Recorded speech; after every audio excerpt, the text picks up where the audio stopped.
지난주에부터 텃밭까지 훑는 것도 통합 모습이었다라고 말씀을 해주셨는데 어제도 뭐 통합을 강조했습니다. 먹고 살기도 힘든데 왜 이렇게 갈라져서 싸우느냐 이런 언급도 했더라고요. 네, 그 뭐라 그랬죠? 양파라 그랬나요?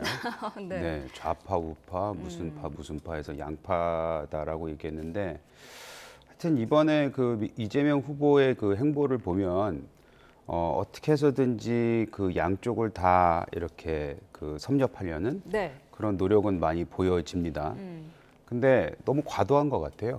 예, 이게 사실 정치라는 게 진보, 보수, 어떤 특정 개념, 그 다음에 이념, 그리고 거기서 나오는 여러 가지 정책, 그것이 경제가 됐던 사회 분야가 됐던 문화가 됐던 이런 쪽으로 해서 계속해서 그 정책을 갈고 닦고 날카롭게 만들고 그걸 계속해서 이제 발전시키면서 서로 선거 때마다 필요에 의해서 그 정책으로 서로 대결을 하고 그것을 국민들로 하여금 시대의 흐름에 따라서 선택하게 만드는 게 중요한데 네. 이재명 후보 얘기 들어보면 이게 분명히 진보 정당인데 민주당인데 자꾸 자기가 보수라고 얘기하고 무슨 양쪽을 다 할 수 있다고 얘기하는 걸 들어보면 이게 과연 진정성이 있나 저는 그런 생각이 들어요.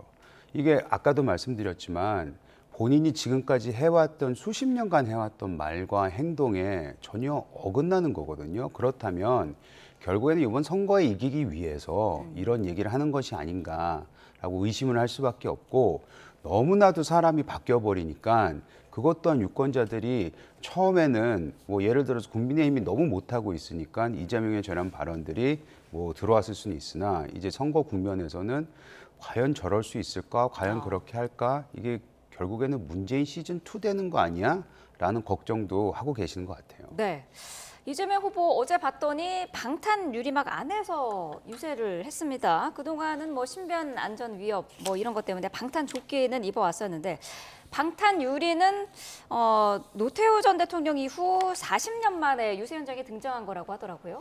네, 그러니까 아무래도 지금 상황이 이재명 후보에 대한 어떤 테러 협박글이 이제 8건이 접수가 됐고 한 건은 검찰에 송치된 상태고 나머지 7건은 검찰이 이제 내사 중인 단계, 그러니까 입건 전에 조사를 하고 있는 단계이기 때문에 네. 사실은 뭐 지금 상황 자체가 좀 심각하다 이렇게 볼 수가 있을 것 같고요. 지금 사실 지지자 간의 대립이 어느 정도 있는 상황이지 않습니까? 양 진영 간에. 네. 그러다 보니까 뭐 경찰 쪽에서도 굉장히 테러 위협에 대해서 좀 신경을 곤두세우고 있는 상황인 것 같고 이제 당 차원에서도 아무래도 이재명 후보가 과거에 부산에서 피습을 당했던 일이 있었다 보니까 실제로 이런 테러 위협이라든지 협박이라든지 온라인상에 올라오는 글들이라든지 여러 가지 이제 제보라든지 소문들 이런 것들 하나하나를 쉽게 넘길 수 없는 상황인 것 같습니다. 그렇기 때문에 이 후보의 신변에 최대한 위협이 없도록 그리고 최대한 안전에 만전을 기하도록 하는 조치를 구체적으로 강구한 걸로 보이고요. 네.